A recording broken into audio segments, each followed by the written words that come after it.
नमस्कार, मैं हूं अखिल पाराशर। आप देख रहे हैं देश दुनिया की खास खबरों का एक विशेष प्रोग्राम न्यूज़ फोकस। चलिए पहले नजर डालते हैं इस हफ्ते की टॉप हेडलाइंस पर। चीन ने बंजर जमीनों को बनाया हरे भरे आर्थिक हब। सिंचांग में खेती का बढ़ता मशीनीकरण।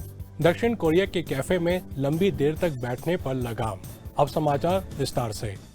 चीन के कई इलाकों में अब बंजर जमीनें सिर्फ हरियाली से नहीं भर रही है, बल्कि इन्हें बड़े आर्थिक हब में बदला जा रहा है। कभी वीरान पड़े इलाके अब वाइन हब बन चुके हैं। जंगलों से नई अर्थव्यवस्था खड़ी हो रही है और इको एग्रीकल्चर व इको टूरिज्म जैसी नई सोच लोगों को आकर्षित कर रही है। पश्चिमोत्तर चीन के निंगशिया हुई ऑटोनोमस रीजन में हेलान माउंटेन ईस्ट फुट हिल इलाका, जो पहले बंजर बेकार जमीन था, अब चीन का सबसे बड़ा लगातार वाइन ग्रेप उगाने वाला क्षेत्र बन गया है। यहाँ सालाना करीब 14 करोड़ बोतलें तैयार होती हैं, जो चीन की कुल वाइन प्रोडक्शन का लगभग आधा हिस्सा है। वहीं फुजिन प्रांत के सानमिंग शहर में तो जंगलों में ही जड़ी बूटियां और सब्जियां उगाई जा रही है, जिससे हर साल 10 करोड़ युएन से भी ज्यादा की आमदनी हो रही है। चीन का चर्चांग प्रांत अब शॉर्ट ड्रामा का ग्लोबल हब बनता जा रहा है, खासतौर पर छूचो शहर, जहां शॉर्ट ड्रामा इंडस्ट्री तेजी से आगे बढ़ रही है।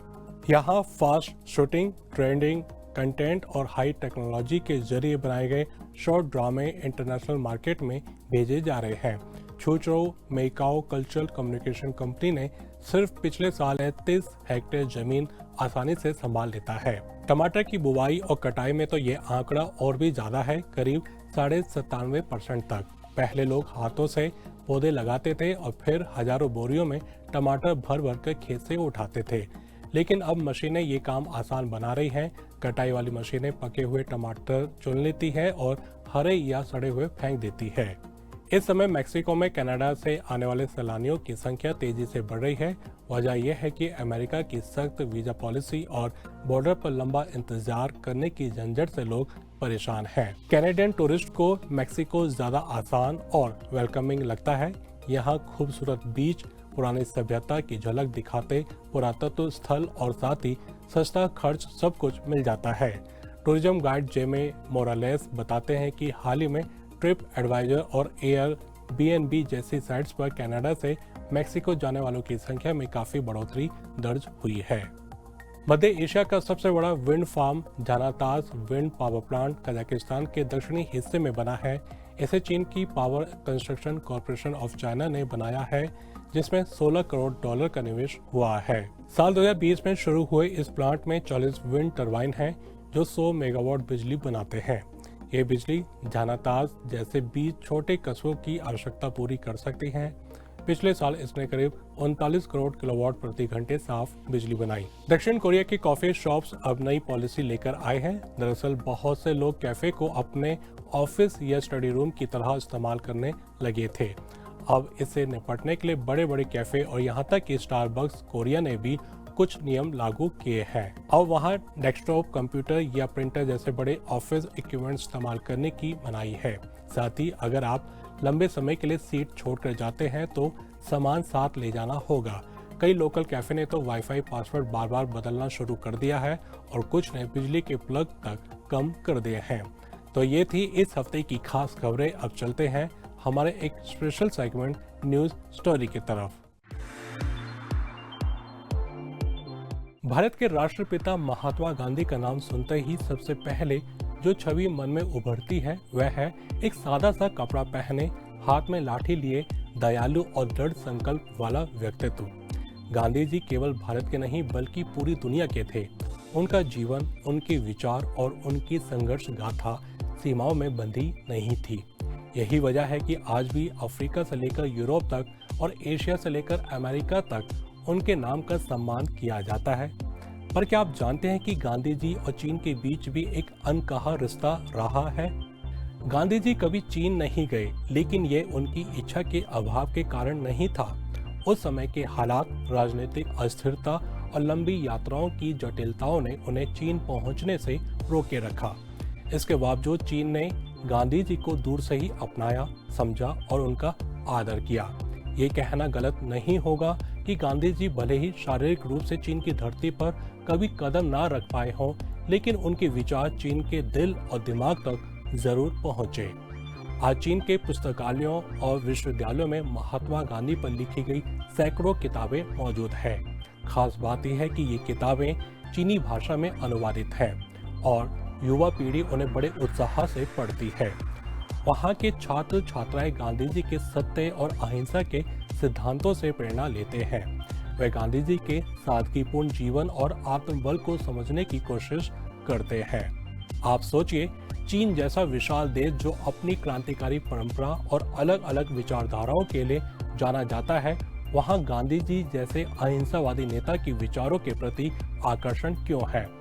इसका कारण है कि गांधी जी की सार्वभौमिक अपील। उनके विचार किसी एक देश या धर्म के लिए नहीं थे, बल्कि पूरी मानवता के लिए थे। यही वजह है कि चीनी बुद्धिजीवी उन्हें एक ऐसे दार्शनिक के रूप में देखते हैं जिनकी सीख हर युग और हर समाज के लिए प्रासंगिक है।